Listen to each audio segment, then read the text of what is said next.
All right. Changes. Yeah, oh my God. Changes.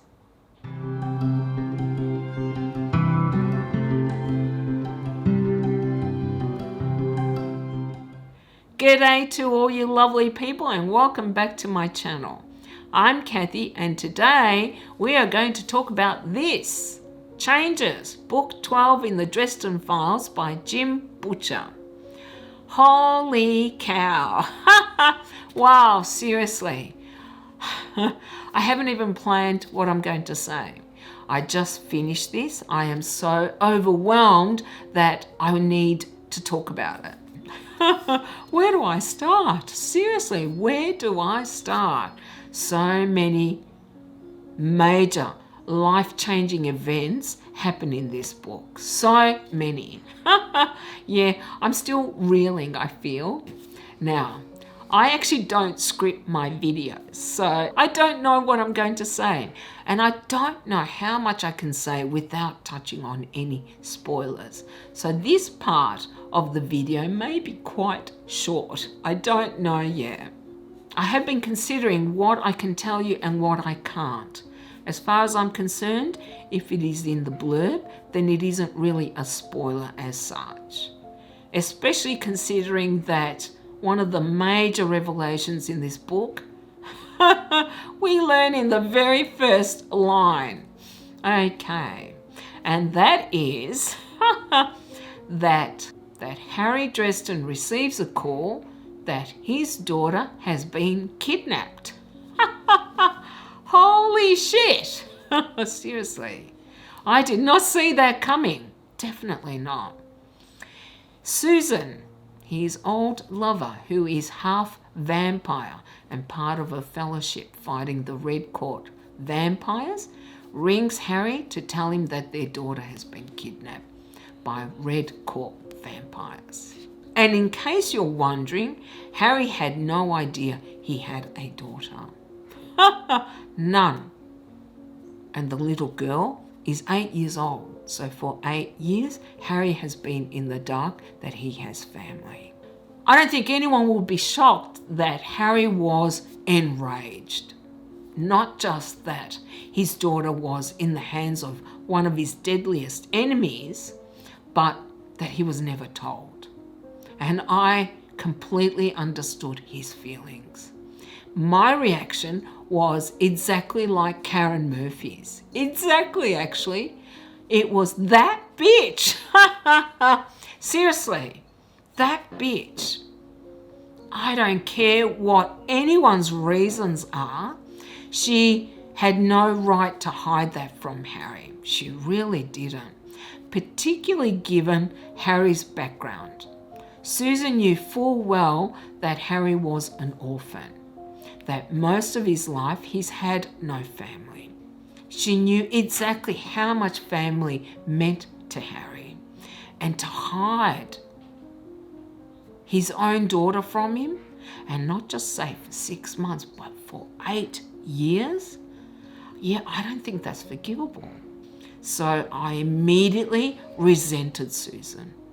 And I thought Harry handled her much more gracefully than I would have been able to. It was so heartbreaking to see his rage and his hurt and his sense of betrayal, because that's what this was, a major betrayal. I hate that Susan thought she knew better. She didn't even give him a choice. She didn't even give him the opportunity to argue his case. He never even got to meet his daughter before he finds out she's in the hands of the Red Court vampires, who we all know are monsters. And I don't know, but for her to then call Harry because their daughter was kidnapped because she needed Harry's help, wow, that just rubs salt into the wound, if you ask me. Seriously. So that is how we start. That was a brilliant and shocking setup for the rest of this book. Yeah, I think they just kept coming. So many things just turned everything on its head. So many things changed our perception of some of these characters, including Harry, which is why it's called Changes, of course. But this was like a sucker punch after a sucker punch. I spent most of my time either reacting in shock and just gasping, or yelling, or feeling flattened. I feel I went through this emotional roller coaster, and I am just the reader, let alone the poor characters in this book. And when an author can make me so emotional about fictional characters, that to me is a sign of great writing. It does not happen very often, and I've read a lot of books over the years. It happens rarely. But you get to a point where you feel these characters are your friends, your family almost. You are as intimate with them as you might be with people you know in your own life. So you care about them. And when something awful does happen, you can't help but feel compassion and empathy for them. And I don't think anyone would be shocked that Harry spent most of the book in a perpetual state of rage. Really. The Red Court are some of the worst vampires, I think, in Butcher's world. And of course, they hate Harry. And they are also powerful. I know they've got the White Council on the run. The council is actually afraid of them. They're certainly not winning the war against them. And I think they're in a ceasefire at this point. For someone like Harry Dresden, who is the protector of the most vulnerable, who already has a chivalrous streak a mile wide, really, who goes to such amazing, great lengths to help the most vulnerable in his town, you can just imagine what it would do to this character to know that his own flesh and blood is in the hands of these monsters. And his little girl, she is actually called Maggie after his mother. Wow, okay. Butcher is so goddamn good at jerking my heartstrings. I honestly choked up at that. I love these characters too much, I think. Maybe. Okay. All right, so let's move on from that. Now, Susan and Martin, who we've met before, I think in book 5, both in the Fellowship, both half vampires, come to Chicago because they're not sure where Maggie is being held. I think it's been around 5 years since Harry last saw Susan. And there was a suggestion that they might rekindle their relationship because there was clearly still feeling between them.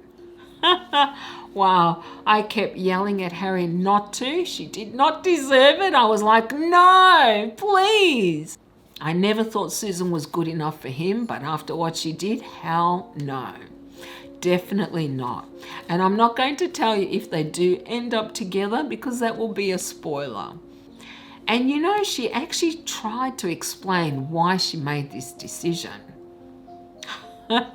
which I don't think would surprise anyone. She was trying to protect their daughter. I don't give a shit. I really don't. Who the hell gave her the right to make that decision unilaterally, without consulting Harry, without ever giving him a choice? He had the right to know his own daughter. He had the right to know he had a daughter. I know, I'm ranting again, but I feel very strongly about that, and it really upset me seeing this character who I had started to like again do something like this. Predictably, a large part of this book is Harry trying to ascertain exactly where Maggie is being held and work out a plan where he can actually rescue her. This is editing Kathy. Something I had left out of the original video was that one of the first steps that Harry took was to go to the White Council in Edinburgh to ask them for assistance in locating where Maggie was and to help him rescue her. When he arrives in Edinburgh, he finds that Duchess Ortega, Ariana, has beaten him to it. She is there, so she claims, to broker a peace. It was a very, very clever ploy on her part. It spoked Harry's wheels, because unsurprisingly, the council cared more about a peace, because we all know that the Red Court was kicking its butt, rather than helping one of its members. I hate this council.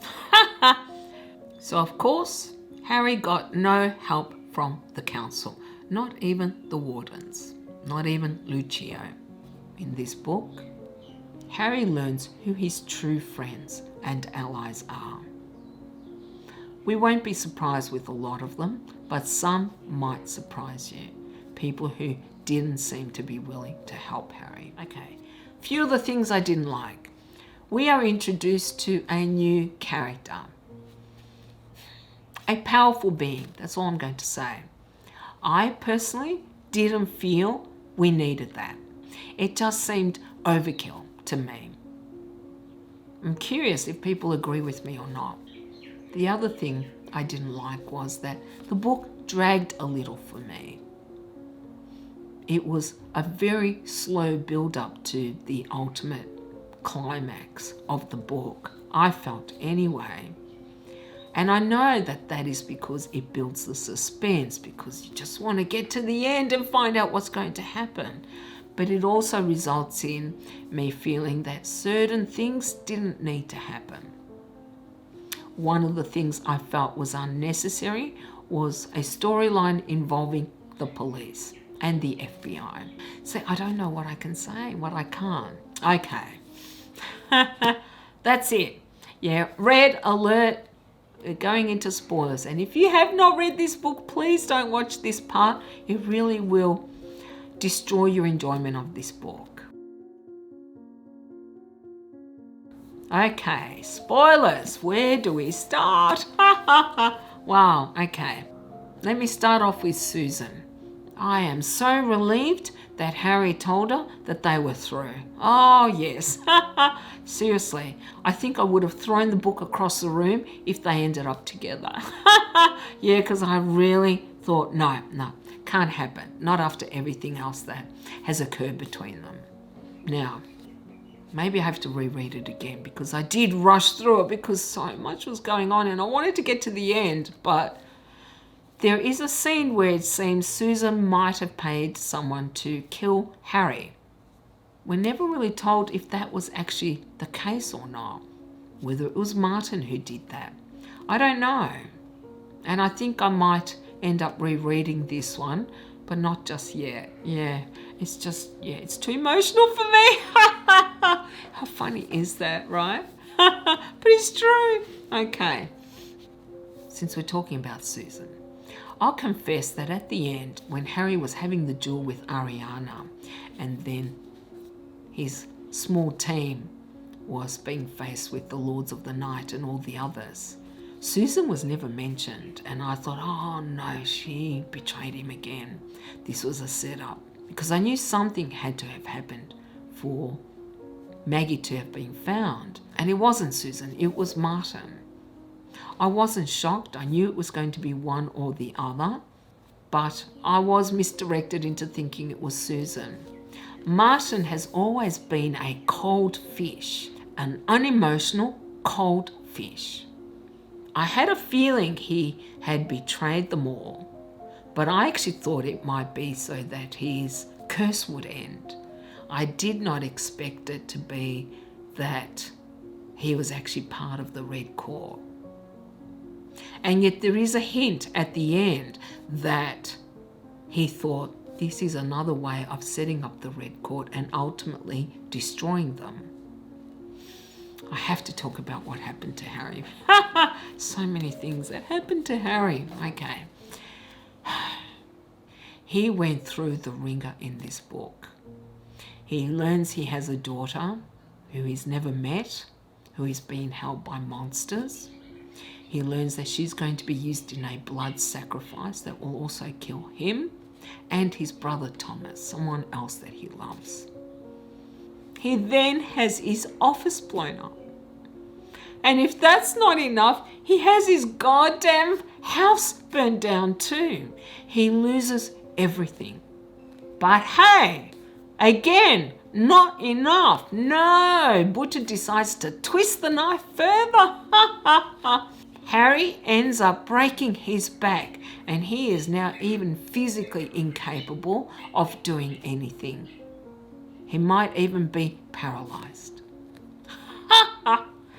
He took everything away from Harry. He left him with nothing. Nothing. Wow, just broke my heart. I mean, I was upset enough when the bloody office blew up, let alone Harry losing everything. Oh, it was deliberate, I know. I know it was deliberate. It was meant to show Harry at his lowest. So it's no surprise that he reached out to Mab. I'll confess I always knew Harry was going to end up the Winter Knight. It did not surprise me. He has fought off temptation after temptation of these powerful beings, but I knew one day he would be pushed to his limits, and in a good cause, because it was a great cause, saving a child, he would eventually succumb. It was like it was fated, right? Almost. But it was hard to watch this character with so much integrity feel that he crossed a line, that he's given up a part of his soul doing this, regardless of the reasons for it. When you have a hero that you really love in a series, whatever it is really difficult seeing them at their lowest. Even though you know they're going to drag themselves up and continue fighting, no one wants to see a character they've learned to love suffer the way Harry did in this book. Oh, and he did. Okay. When I realised that Harry killed Susan, I did not expect that. I really didn't. That never crossed my mind. I actually thought perhaps Harry would sacrifice himself for Maggie, but I never expected him to actually kill Susan. Wow. Holy shit. Seriously. Oh, wow. It is just going to tear him apart. I'm sure of it. It was also a woman that he loved. A woman who bore his child. Oh, wow, yeah, that nearly killed me. Yeah, I was like just reeling after that scene. I did not expect it. But it was when he was holding Maggie, and Murphy offered to take Maggie, and Harry just turned and tightened his hold on Maggie. Okay, I shed a tear. That one really choked me up, really did. Because he decided in the end that he can't have Maggie in his life because she will be used by others. Oh, wow, yeah. This guy's been through hell, no doubts about it. Haven't reached what happens right at the very end yet. I'll talk about that last. I already mentioned there were a few things I didn't like. There weren't that many. A few things, yes, I will confess. I felt that the character of Odin, Vanderon, was over the top, and sorry, the birds are going crazy outside my house. I thought it was overkill and unnecessary. Now we're involving gods as well. We already have so many powerful beings. Do we really need gods as well? I liked the scene between Harry and Odin. I thought that was really good. I just didn't like that Odin was even a part of this story. Though I do like that guy, he's a Valkyrie. Ebenezer, yeah. Several things about Ebenezer. His argument of balancing one life against millions, I don't care. Who is he to decide that this little girl's life doesn't have value? I think this is a slippery slope. It might then become 2 girls, 100 girls, 1,000 girls. Oh, but in the grand scheme of things, it's more important we save millions. How do we know? How do we know that you're even going to be able to save these millions? Shouldn't it be more important to do whatever you can to save whoever you can? Does one life not have value? Wow, yeah, I really despise this argument. I've seen it many times and I disagree with it wholeheartedly. There is this saying in the law that better 9 guilty men go free than 1 innocent man go to jail. And I've always believed in that, always. And I feel exactly the same as Harry did. His daughter, whether she was his daughter or not, it is a little girl who's going to be tortured and killed. I was really disappointed that Ebenezer wasn't prepared to help him, that the Great Council wasn't prepared to help him. As I said, Harry learned who his true friends are, his true allies. Are we shocked that that includes Mouse? No, not at all. Or Thomas, who up to now has been very distant from Harry because he seems to have lost some of his humanity. As soon as Thomas learned that Maggie was his niece, he was in. Murphy went without saying, didn't it? And Michael and Sonia, of course. Even Lucio, the wardens, even they weren't able to help Harry. See, I come back to this argument that the council is all about self-interest. What keeps them in power, what gives them position, reputation, authority. They don't care about the people fighting in the muck. They don't want to get their hands dirty. They don't care about these wizards who really push back some horrific evils like Harry has.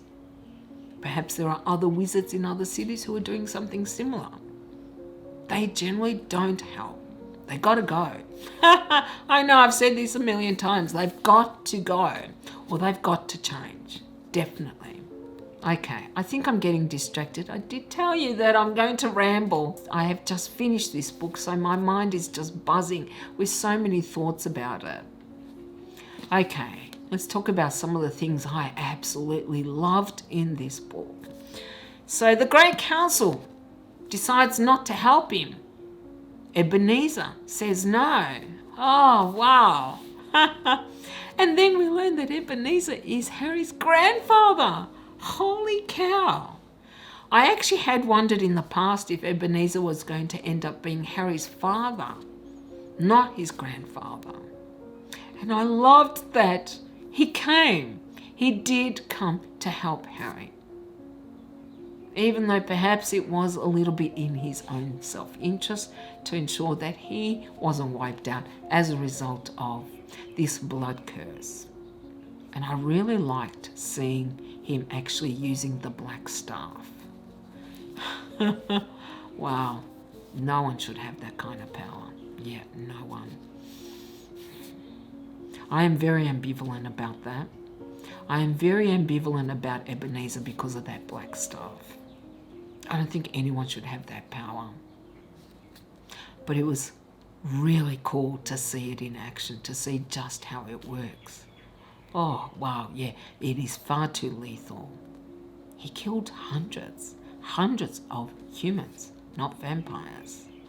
And I have to admit, the last battle where Leah just brought all the Great Council to Mexico. I loved that scene. It was like something out of Avengers. I could just picture it. And of course, Harry's other allies included Molly, who has grown so much as a character and a wizard. I really love how she has developed. She still obviously needs Harry's guidance, but she's coming into her own. Her veiling, oh, it's incredible. I love that. Even though she doesn't have combative magic, her talents are just as useful and powerful. I actually really liked the power of the mind I don't know what to call it actually, that the Duke used, that Odin used, that the Lords of the Night used. I thought that was something we haven't really dealt with, even though there's been hints of it, like with the Corpse Taker, I think. And oh my God, how much did I love that Bob was in this as well. It's like everyone was a part of this, or everyone that Harry loved and cared about was determined to help him. Interruptions. Oh, I'm always interrupted when I'm recording. Karen Murphy. I actually said to my brother after I read the 3rd book and he was given one of the Swords of the Cross, I said to him, Murphy's going to wield it. I'm sure of it. So I cannot tell you how much I loved Karen in this. Seeing her wielding the sword and just going through this swathe of vampires. Oh my God, how much did I love that? I thought, yes, she is what a Knight of the Cross should be. Yes, this is her role. This is who she should be. That's what I think anyway. She looked like an avenging angel to me, bathed in light. Just the imagery that Butcher gave me, it was everything I had wanted for Karen Murphy. Even though at the end she decides she's not sure if she should wield the sword.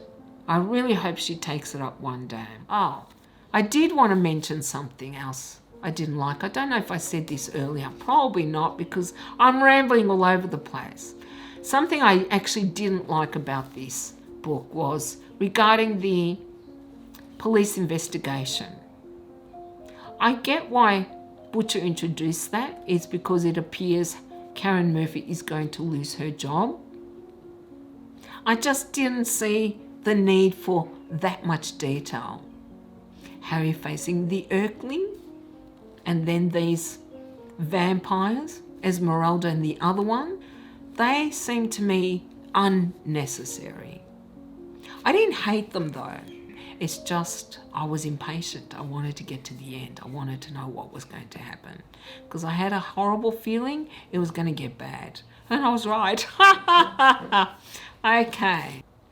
I actually really loved that Harry did turn to man. It was in line with his character. I'm surprised he actually didn't go after Lucille's coin. I thought that was a distinct possibility. He's been offered power so often, and he's always been able to resist because he's an extremely strong-willed individual. But this time he was desperate. And it wasn't about him, it was about a little girl, his own daughter. I don't blame him at all for going down that road. Though his relationship with Mav is more than I expected. Yeah, I will say that. I did not like the fact that she claimed ownership over him. I thought, no, she can't have that much power. I really hope she doesn't. And I'm very curious to see how that will play out. Another thing I really love. Harry's godmother. I have loved her from day one. She is hilariously funny. She is dangerous. She is lethal. She is cunning. She is smart. And I love how much she cares about Harry because she actually does. She doesn't seem to care about too much, but him, she has a great fondness for. And I just love that she was in truth a fairy godmother in this book. Yeah, with her carriage and the clothes and oh God, yeah, that was just hilarious. Just like when she turned them all into hounds. That was just so cool. Oh, and I loved Mouse. Wow. But then when don't I love Mouse? I've always loved him. I love him even more than Thomas. And not just because he's a dog, but because he's so steadfast. And he's always been 100% on Harry's side. Now, I can't remember if it's in this book or another that Mouse nearly killed Thomas. Ha! Good. Yeah, he was going to feed on Molly. And one of the things I loved about that scene where they were all hounds is we got to hear Mouse talk. I loved that. What we wouldn't give to hear our dogs talk, right? Definitely. I was so glad to see him and Murphy finally seem to be willing to give their relationship a go. But no. Just when we think it's all over, and I knew it wasn't over, I must confess, though I didn't guess that, Butcher, he had to plunge in the second knife, right? He killed Harry off. He actually dies. I have to admit though, I always felt it was building to that Harry was going to die, but I thought he was going to sacrifice himself instead of Maggie. I did not think he was going to die by gunshot. Seriously. Harry Dresden, wizard. Oh, well. So, like I said, emotional roller coaster. You know, it's not an uncommon tactic. We're lulled into this false sense of security that, okay, Harry got out of it. Luckily, yes, he's got a price to pay with, you know, Queen Mab and being the Winter Knight, and he won't be able to see his daughter, but we think that's it. No. We then have to have Harry die. So do I recommend changes? Do you even need to ask? Of course I do. This one is a game changer, a life changer. This one just upends everything. It is a major turning point in this series. No doubts about it. And if you've read any of the others, you will definitely want to get to this one. I will confess, however, I'm not going to say this one is my ultimate favourite. I have several. I like them for different reasons. I loved this one, but no, not a favourite yet. Though it is in the top 5 at least. Probably even closer to top 2 or 3. It's going to change things in the future too, no doubts about it. So for a score, I've thought about this. I'm going to give this one 8.5. And it deserves that. It was a highlight. Let me know if you have read Changes and what your thoughts are on it. However, if you are going to include any spoilers in the comments, please do put out a disclaimer up the top or mark it as spoiler alert so people know to avoid those comments. I really think you could ruin this book for so many people if they already know what's going to happen. All right. Well, that is all I have for you guys today. I know I have rambled a bit. I think I can be forgiven for that in relation to this book anyway. I hope you enjoyed this video, and if you did, you can do the usual. You can like, comment, and subscribe if you haven't already. I hope you all have a beautiful day, and I will see you next time. Bye.